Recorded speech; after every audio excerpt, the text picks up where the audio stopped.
काबीना ने UCC bill को मंजूरी दी थी और आज उत्तराखंड के वजीर आला पुष्कर सिंह धामी ने रियासती असम्बली में यूसीसी उत्तराखंड 2024 बिल पेश कर दिया। अब इस बिल पर असम्बली में बहस होगी और फिर वोटिंग का अमल अंजाम पाएगा। असम्बली में बीजेपी की मजबूत मौजूदगी को देखते हुए इस बिल को मंजूरी मिलना यकीनी है और फिर गवर्नर की मंजूरी का इंतजार रह जाएगा। गवर्नर की मंजूरी के बाद ये बिल कानून की शक्ल इख्तियार कर लेगा। आज जब उत्तराखंड असम्बली में वजीर आला धामी ने यूसीसी बिल पेश किया तो बीजेपी अरकान असम्बली ने जय श्री राम और वंदे मातरम का नारा बुलंद किया। हालांकि अपोजिशन लीडरान इस बिल के खिलाफ आवाज़ उठा रहे थे। गवर्नर से मंजूरी मिलने के बाद रियासत में कानून नाफिज हो जाएगा और फिर उत्तराखंड इस कानून को नाफिज करने वाली मुल्क की पहली रियासत बन जाएगी। ज़राए के मुताबिक यूसीसी बिल के मसौदे में 400 से ज़्यादा दफ़ात हैं। इसका मकसद रिवायती रस्म व रिवाज से पैदा होने वाली खराबियों को दूर करना है।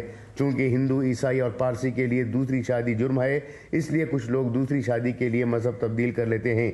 ऐसे में यूसीसी नाफिज करने के बाद एक से ज़्यादा शादी पर पूरी तरह से रोक लग जाएगी। अलावा अज़ीं कुछ मज़ाहिब में शादी को लेकर कोई उम्र तय नहीं है। यूसीसी नाफिज होने के बाद सभी मज़ाहिब में शादी के लिए लड़कियों की कम से कम उम्र 18 साल और लड़कों की कम से कम उम्र 21 साल होगी। यूसीसी बिल के मसौदे में लिव इन रिलेशनशिप के बारे में भी तस्करा किया है। अब इस तरह का रिश्ता रखने वालों के लिए रजिस्ट्रेशन कराना लाजमी होगा। यकसा सिविल कोड नाफिज होने के बाद उत्तराखंड में लिव इन रिलेशनशिप के लिए वेब पोर्टल पर रजिस्ट्रेशन कराया जा सकेगा। रजिस्ट्रेशन ना कराने पर जोड़े को 6 महीने की जेल या फिर 25,000 की जुर्माना आयद करना पड़ेगा या फिर दोनों तरह की सज़ा हो सकती है। रजिस्ट्रेशन के तौर पर जो रसीद जोड़े को मिलेगी, इसी की बुनियाद पर उन्हीं किराए पर घर, हॉस्टल या पीजी मिल सकेगा।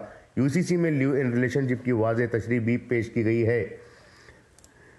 यूनिफॉर्म सिविल कोड में जो दीगर क़वानीन बनाए गए हैं वो कुछ इस तरह से हैं। शादी के वक्त मर्द की उम्र 21 साल मुकम्मिल हो और औरत की उम्र 18 साल हो। शादी का रजिस्ट्रेशन दफ़ा 6 के तहत लाजमी होगा।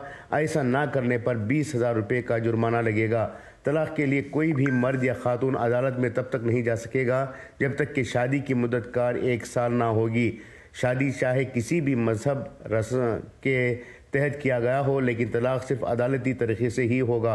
किसी भी शख्स को दोबारा शादी करने का हक़ तभी मिलेगा जब अदालत ने तलाक पर फैसला दे दिया हो और इसके हुक्म के खिलाफ अपील का कोई हक़ नहीं रह गया हो। कानून के खिलाफ शादी करने पर 6 महीने की जेल और 50,000 रुपये तक का जुर्माना लगाया जा सकता है। इसके अलावा उसूलों के खिलाफ तलाक लेने में 3 साल तक की जेल का इल्तिज़ाम है। मर्द और औरत के दरमियान दूसरी शादी तभी की जा सकती है जब दोनों में से किसी एक पार्टनर का इंतकाल हो गया हो। औरत या मर्द में से किसी ने शादी में रहते हुए किसी बाहरी से जिस्मानी रिश्ता बनाया हो तो इसको तलाक के लिए बुनियाद बनाया जा सकता है।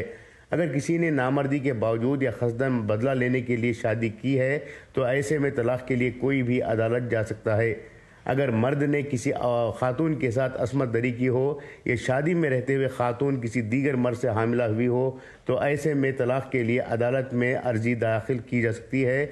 अगर औरत या मर्द में से कोई भी मजहब तब्दील करता है तो इसे तलाक की अर्जी का बुनियाद बनाया जा सकता है।